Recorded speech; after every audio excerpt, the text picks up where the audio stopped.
नमस्कार दोस्तों, मैं हूं अरनाम सिंह और आप देख रहे हैं दिल्ली क्राइम टाइम। कल हमने आपको एक खबर दिखाई थी जिसमें पाकिस्तान ने एक नई पॉलिसी की घोषणा की है कि वो अगले 100 वर्षों तक भारत के साथ कोई युद्ध नहीं करे और भारत के साथ संबंधों को सुधारने के लिए पूरा प्रयास करे। इस बात को लेकर पाक मीडिया में इमरान खान की कैसी बैंड बजाई जा रही है, आइए देखते हैं। हम एक्सपोर्ट बढ़ाएं, बेटा आप बढ़ा सकते नहीं हो, ठीक है। ज्यादा जो है ना डींगे मारो नहीं। हम जो है वो एक्सपोर्ट बढ़ा देंगे तो मुल्क की मईशत ठीक नहीं होगी।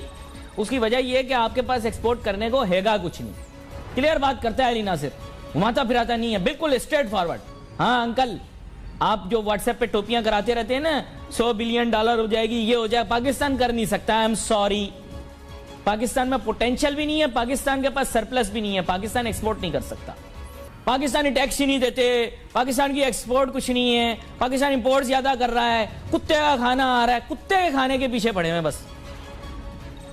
और ऐसी कैफियत में कुत्ते के खाने के दुश्मन बने हुए हैं, जबकि जितनी आम शख्सियात हैं सबके पास कुत्ते रहे। हमारे मुल्क के फाउंडर, हमारे मुल्क के फादर कायद-ए-आज़म मोहम्मद अली जिन्ना साहब के पास 2 कुत्ते थे, मुशर्रफ साहब के पास 2 कुत्ते थे।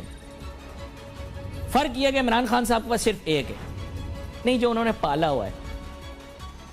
अच्छा समझता गए होंगे, देखो मैं घसीटता ज्यादा हूं, मारता कम हूं, मैं क्लियर कट बात कर देता हूं। उनके पास 1 है जो पाला हुआ उन्होंने। बात यह कि औरतों का मेकअप, ये स्टूपिड, जो मैं बार बार कहता हूं क्योंकि औरतें जो है वो खास तौर पे प्रोग्राम को बहुत पसंद करती हैं। हाउसवाइफ्स, मैंने भी घर जाना है। औरतें प्रोग्राम को खास तौर पे बहुत ज्यादा पसंद इसलिए करती हैं क्योंकि मैं हमेशा औरतों के मेकअप के मुतालिक बात करता हूं कि उसके ऊपर टैक्स लगाने की जरूरत ही नहीं है। अच्छा यार, और तो कुछ अच्छा है नहीं इस मुल्क के अंदर, कम से कम खवातीन ही मेकअप कर लें तो दुनिया थोड़ी बेहतर लगेगी। तो इसके साथ ही आगे चलते हैं। ये इश्यूज नहीं है पाकिस्तान के, ये स्टूपिड इश्यूज हैं। लग्जरीज हम मंगा रहे हैं, हम कोई लग्जरी नहीं मंगा रहे, आप बिल्कुल फकीरों की तरह रह रहे हो। एक अमीर मुल्क है पाकिस्तान जी, आप ही कहते हैं वसाइल से मोल दूध आटा बनाना वाला चौथा बड़ा मुल्क, ये सब फजूलियात आप कहते हैं, अली नासिर नहीं कहता। लेकिन आपने जहन में रखना है कि नवाज शरीफ चोर था और आसिफ अली जरदारी डाकू है। और ये जो है ना, ये 72 साल बूढ़ा, ये जो बिलावजह हैंडसम चल रहा है, ये रुकैया ब्यूटी क्रीम का ये ब्रांड एम्बेसडर, ये पारसा है। फाइनेंशियल हालत पाकिस्तान की ये है कि वो जो मूछें बढ़ा बढ़ा करके फिरौन जैसी मूछें लेकर के चब्बर जैदी घूम रहा है। उसने एक बार सच बोलने की क्या जहमत की कि इतना बड़ा हाथ, और उसके बाद चब्बर जैदी कह रहे हैं नहीं, वो असल में मैंने ये नहीं कहा था, मैंने कुछ और कहा था। पहले उसने कहा कि मईशत दिवालिया हो नहीं रही, मईशत दिवालिया हो चुकी है। लेकिन जब पप्पा जानी के पेट पे लात पड़ रही हो तो पप्पा जानी तो हिला देंगे ना सिस्टम को। उसके बाद शब्बर जैदी जैसे होगी क्या मिसाल, शब्बर हो या बब्बर, उसने जो एक चिंगाड़ मारी पप्पा ने, तो उसके बाद ये बिल्कुल पप्पा के सामने ये गोलगप्पा बन गए। इन्होंने कहा नहीं, अल्लाह कसम मैंने ये नहीं कहा था और मौला कसम मैंने ये नहीं कहा था। वैसे भी यहाँ झूठ बोलना तो आपको पता है फन है। और हमारे यहाँ क्या हाल है खुदा की कसम। हमारा वो वजीर आजम देख लो, वो 2 नंबरिया, वो नारी पाए सिरी पाए वाला, वो नवाज शरीफ, वो अपने बेटे की कंपनी में नौकरी कर रहा है, अबे भूतनी के, तुझे अल्लाह ने वजीर आजम बना दिया, तुझे अभी भी समझ में नहीं आ रही? ये सब चमारपन जो है इससे दूर रहे। तुझे अल्लाह ने पूरा प्राइम मिनिस्टर बनाया, और एक बार नहीं 3 दफा। और इसी तरह से आप हमारे ये मौजूदा वजीर आजम को देख लीजिए, इसको सिर्फ एक गाना सुनाया गया है, क्या आपने घबराना नहीं है। अबे भाई चड्डी रह गई थी तेरे आने से पहले, अब वो चड्डी भी उतरी जा रही है, तू कह रहा है घबराना नहीं है। अगर चड्डी भी उतार ली गई तो उसके बाद एक और लतीफा आपको सुनाता चलूं। अब्दुल्ला पान शॉप, एक मुफलिस, इंतहाई मुफलिस, इतना मुफलिस कि उसके बाद सिर्फ एक चड्डी रह गई थी। उसने देखा अब्दुल्ला पान शॉप, गुड, आगे बढ़ा। अब्दुल्ला कॉफी शॉप, आगे बढ़ा। अब्दुल्ला फलाना, आगे बढ़ा। उसने अब्दुल्ला ठिकाना, उसकी हड़वे, उसने चड्डी उठा करके आसमान की तरफ घुमा के फेंक दी। उसने बोला ये चड्डी भी अब्दुल्ला को दे दे, मुझे क्यों दी है। अब हमारा ये हाल हो गया है कि हम सब अब अब्दुल्ला बन करके घूम रहे। चड्डी रह गई थी, वो भी ये उतारे जा रहा है, और उसके ऊपर कहता है घबराना नहीं है। अबे घबराना नहीं है, इसके बाद तो हमारे पास कुछ रह ही नहीं गया।